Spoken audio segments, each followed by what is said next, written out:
இந்த ட்ரெஸ் வேணாம் போ, நல்லாவே இல்ல என அப்பா வாங்கி வந்த ட்ரெஸ்ஸை தூக்கி போட்டு அழுதாள் 10 வயது பிரதிகா. கோபமாய் முறைத்தாள் அம்மா விமலா. அடம் பிடிக்காத பிரதி, உனக்கு பிடிக்கும்னு தானே வாங்கி வந்திருக்காங்க. அப்பாவுக்கு பிடிச்சா போதுமா, எனக்கு பிடிக்க வேணாமாமா. கலரும் டிசைனும் நல்லாவே இல்ல.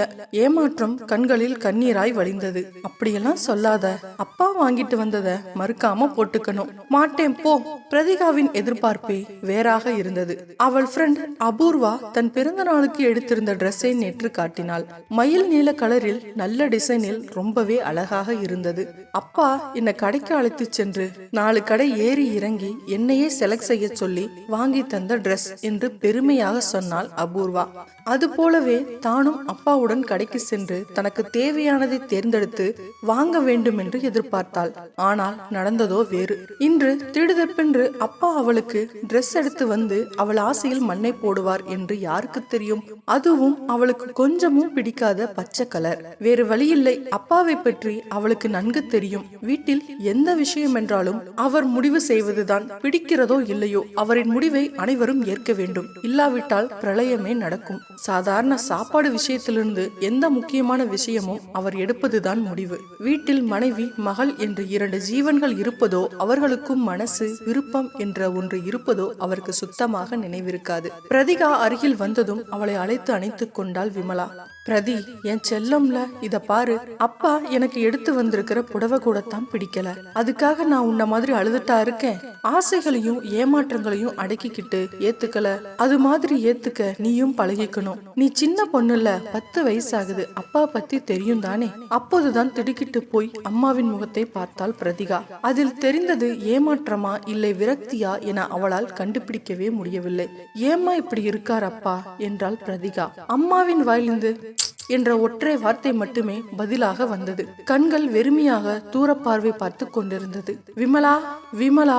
கணவனின் குரல் கேட்டதும் பரபரப்பானாள் விமலா. அப்பா வந்துட்டார், கண்ணை தொடச்சுக்க. அவசரமாக புடவை தலைப்பால் துடைத்து விட்டாள் அம்மா. என்ன 2 பேருக்கும் ட்ரெஸ் பிடிச்சிருக்கா?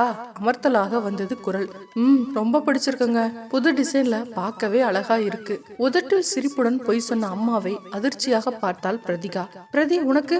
அவளுக்கும் தான். இவ்வளவு நேரம் அதை பத்தி தான் சந்தோஷமா பேசிக்கிட்டு இருந்தோம். அம்மா கண்களில் சைகையோடு தலையாட்ட பிரதிகாவும் ஆமாம் என்று அவசரமாக தலையாட்டினாள். அதானே என சொல்லி வெளியே போனார். அம்மா, நீ என்ன சொல்ல வரேன்னு புரியுது. வேற வழி இல்ல. சொன்னாலும் பிரயோஜனம் இல்ல. நான் பொய் சொன்னது உனக்கு அதிர்ச்சியாகத்தான் இருக்கும். இவரை கல்யாணம் பண்ணிக்கிட்டதுக்கு அப்புறம் நான் பழகிட்டேன். நீயும் பழகிக்கோ. பின்னால ஏமாற்றங்களை தாங்க உபயோகமா இருக்கும். அறையை விட்டு வெளியே போன விமலாவையே வெறித்த வெளிகளுடன் பார்த்தாள் பிரதிகா. காலங்கள் ஓடியது. அவள் பள்ளி முடித்து கல்லூரியில் சேரும்போது இதுதான் நடந்தது. +2வில் நல்ல மதிப்பெண் எடுத்த பிரதிகாவுக்கு ஸ்கூல் டீச்சராக விருப்பம். டீச்சர் வேலையில் அவளுக்கு காதல் அல்ல, வெறி என்றே சொல்லலாம். அவ்வளவு நேசித்தாள்.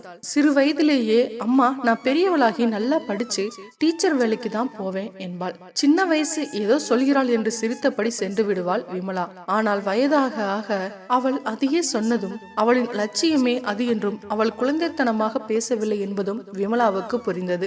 வைஷு, நல்ல மார்க் வந்திருக்குடி. எனக்கு சின்ன வயசுல இருந்து டீச்சர் ஆகணும்னு ஆசை. அதான் மேல படிக்க போறேன். ஆமா, உனக்கும் நல்ல மார்க் வந்திருக்கேடி. நீ என்ன பண்ண போற என பள்ளி வளாகத்தில் மதிப்பெண் பட்டியலை வாங்கியதும் தன் நெருங்கிய தோழி வைஷ்ணவியிடம் கேட்டாள் பிரதிகா. தெரியலடி, இன்ஜினியரிங் போறதா இல்ல கம்ப்யூட்டர் சேர்றதான்னு 2 சாய்ஸ் இருக்கு. என்ன பண்ண போறேன்னு தெரியல. வீட்டுல என்ன சொல்றாங்க? என் அப்பா தெளிவா சொல்லிட்டார் பிரதிகா. படிக்க போறது நீ. உன் விருப்பம் தான் முக்கியம். உனக்கு எதுல விருப்பமோ அதுல சேர்ந்துக்க. எந்த முடிவு பண்ணாலும் எனக்கு ஓகேன்னு சொல்லிட்டார். அநேகமா கம்ப்யூட்டர் கோர்ஸ்ல தான் சேருவேன்னு நினைக்கிறேன் என்றாள் வைஷ்ணவி. அதிர்ஷ்டசாலிடி நீ. என்ன சொல்ற? ஒண்ணுமில்ல வைஷு என்றாள். அப்போதுதான் தன் அப்பாவின் ஞாபகம் வந்தது. சம்மதிக்க வேண்டுமே. அவர் என்ன முடிவு செய்து வைத்திருக்கிறாரோ நினைத்த போதே பகீரென இருந்தது. உன் வீட்டுல ஓகே, உன் ஆசைக்கு குறுக்க நிக்க மாட்டாங்க. ஆனா என் அப்பாவை நினைச்சேன். என்ன சொல்ல போறாருன்னு தெரியலடி. அவளின் வீட்டை பற்றி முழுதாய் தெரிந்து வைத்திருந்த வைஷ்ணவியால் பிரதிகாவை பரிதாபமாக பார்க்க மட்டுமே முடிந்தது. நம் சத்யாவை பாரு பிரதி, அவளும் உன்ன மாதிரி டீச்சர் ஆகணும் தான் சொல்லிக்கிட்டு இருக்கா. அவளும் நீயும் ஒரே காலேஜ்ல சேர்ந்துக்கலாம் என்றாள் வைஷ்ணவி. பிரதிகா வீட்டுக்கு வந்த போது சாப்பிட்டு கொண்டிருந்தார் அப்பா. என்ன மார்க்? இவள் சொன்னதும் அவர் முகம் சந்தோஷப்பட்டது போல் தெரிந்தது. நல்ல மூடில் தான் இருப்பார் போல. இந்த சமயத்தில் என் விருப்பத்தை சொல்லி அவரிடம் அனுமதி வாங்கிவிட வேண்டும் என நினைத்தாள். அடுத்தது என்ன செய்ய போற? சாப்பிட்டவர் கையை தொடுத்தபடி எழுந்தார். பிரதிகா விமலாவை பார்க்க சொல்லு சொல்லு என்பதை போல் கண்ணை காட்டினாள் விமலா. அது வந்துப்பா. தயங்கியது பிரதிகாவின் குரல். சொல்லு. சின்ன வயசுல இருந்து டீச்சர் வேலைக்கு போகணும்னு ஆசை. அதுக்கு படிக்கிறேனே தைரியமாய் சொன்னது அவளுக்கே ஆச்சரியமாய் இருந்தது. டீச்சர் வேலைக்கா?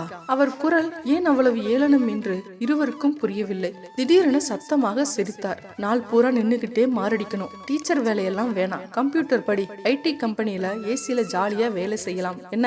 பிரதிகாவின் மனதில் முட்டிவிட ஆரம்பித்திருந்த மலர் அப்போதே கருக ஆரம்பித்திருந்தது. அப்பா என்ன? சின்ன வயசுல இருந்து டீச்சர் வேலைக்கு போகணும்னு எனக்கு ஆசைப்பா. அதுக்கே படிக்கிறேனே பிளீஸ். குழந்தைகள் எனும் சின்னஞ்சிறு மலர்களின் மத்தியில் தானும் ஒரு மலராக மலர்ந்திருக்க ஆசைப்பட்டாள். பிரதிகா என்றால் அம்மா. அவளை நிஷ்டூரமாக பார்த்தார் அப்பா. என் முடிவை மறுத்து பேசுற அளவுக்கு ஆளாயிட்டியா என்பது போல் இருந்தது அந்த பார்வை. அவள் எவ்வளவோ கெஞ்சியும் கடைசியில் அப்பாவின் ஆசைப்படி கம்ப்யூட்டர் கோர்ஸ் தான் சேர்ந்தாள். தன் பள்ளி தோழிகள் சேரும் கல்லூரியில் படிக்க விரும்புவதாக அம்மாவிடம் சொன்னாள் பிரதிகா. அப்பா வேற காலேஜ் சொல்றார் பிரதி. அந்த காலேஜிலே சேர்ந்துக்க. அம்மா ஆமாம்மா இப்ப வந்து கேட்பார். சம்மதிச்சிடு. என்னம்மா நான் சொன்ன காலேஜ் பிடிச்சிருக்கு தானே? ஆமாப்பா பிடிச்சிருக்கு. அங்கேயே சேர்ந்துக்கிறேன். இது தன்னைத்தானே ஏமாற்றிக்கொள்ளும் எத்தனையாவது பொய் என்று அவளுக்கு தெரியவில்லை. படிப்பு கோர்ஸ் என்று எல்லா விஷயங்களிலும் பொய்தான் பேசினாள். அப்பாவின் விருப்பமே ஜெயித்தது. ஒவ்வொரு முறையும் மரித்து போனாள் பிரதிகா. காலம் ஓடியது. இதோ இப்போது அவள் பெரிய கம்பெனி ஒன்றில் உயர் பொறுப்பில். பீச்சில் கடல் அலைகள் கால்களை நனைக்க சந்தோஷுடன் சந்தோஷமாக உட்கார்ந்திருந்தாள். சந்தோஷ் அவளின் காதலன். அவளுடன் வேலை செய்பவன். வீட்ல அம்மா கல்யாணம் பண்ணிக்க சொல்லி வற்புறுத்துறாங்க பிரதிகா. எவ்வளவு நாள் தான் சாக்க சொல்றது? பொண்ணு பார்க்க ஆரம்பிச்சுட்டாங்க என்றான் சந்தோஷ். சரி வீட்ல பேசிடுறேன் என்று எழுந்தாள் பிரதிகா. ஞாயிற்றுக்கிழமை வெளியில் போயிருந்தார் அப்பா. உனக்கு கல்யாணம் பண்ணி வைக்க முடிவு பண்ணி இருக்கார் பிரதி. பாரு மாப்பிள்ளையோட போட்டோ வாட்ஸ்அப் பண்ணி இருக்காங்க. அப்பாவுக்கு பிடிச்சிருக்கான் என்றாள் அம்மா. குறுக்கிட்ட பிரதிகா சந்தோஷ் பற்றி அம்மாவிடம் சொன்னாள். பிரதி ஆனா அப்பா அவர் வாழ்க்கைய நிறைவாய் சந்தோஷமாய் வாழ்றார். அப்பா தான் நினைச்சதை சாதிச்சுக்கிட்டு தான் விரும்பியதை பண்ணிக்கிட்டு தான் அதிகாரத்தை நம்ம மேல செலுத்திக்கிட்டு தப்பா சரியானு கூட யோசிக்கிறது இல்ல. வாழ்க்கைய தான் மனசுக்கு பிடிச்ச மாதிரி வாழறார். ஆனா நம் ரெண்டு பேரையும் நினைச்சு பாரு. நம் வாழ்க்கைய நமக்கு பிடிச்ச மாதிரி என்னைக்காவது வாழ்ந்திருக்கோமா? சாதாரண சாப்பாட்டுல இருந்து போடுற ட்ரெஸ், படிப்பு, செய்யற வேலை எல்லாம் அவர் விருப்பப்படிதான் நடக்குது. அம்மா நம் வாழ்க்கையை எப்போ நாம வாழ போறோம்? விருப்பு வெறுப்பு கனவு எல்லாத்தையும் அவருக்காக இன்னும் பலி கொடுக்கணுமா? அவருக்காக நாம வாழ்ந்தது போதும். இனி நம் வாழ்க்கைய நாம வாழ ஆரம்பிக்கலாமே அம்மா என்றாள் பிரதி. அவளையே இமைக்காமல் பார்த்தார் விமலா. அப்பா பார்த்திருக்க மாப்பிளைய பிடிச்சிருக்குன்னு இனியும் என்னால பொய் சொல்ல முடியாதுமா.